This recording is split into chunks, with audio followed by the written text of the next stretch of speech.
we use different game or like a game-based approach to hook the kids. And it's sort of like a means to an end, right? Like our purpose is not to entertain kids because they have a bunch of that. They can play video games for that, or they can watch TV or whatever.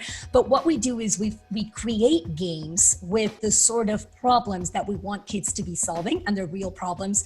And we add several wrinkles of complexity, and I can talk about that also in a moment, but to make it really engaging and interesting to the kids. And the kids are learning things that they're not learning in school. So we teach them things like mental models, we teach them things like game theory, how to make decisions, how to solve problems in collaboration, how to think in the moment, how to switch gears, things like that, that we talked about earlier that are going to be crucial for the future of work. But they're doing it all through game simulations that we uniquely design with specific purposes in mind.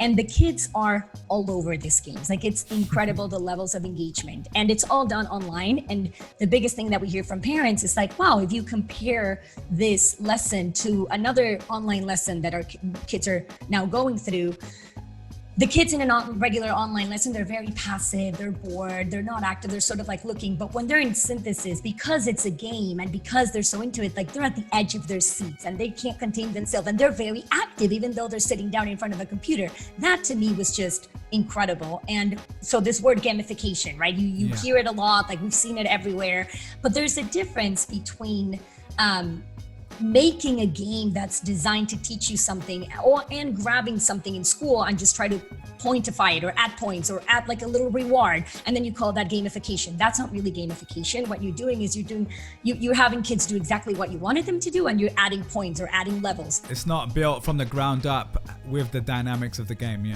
Exactly. So for it to really work, it has to be designed already as a game, and that's what we uniquely do at Synthesis.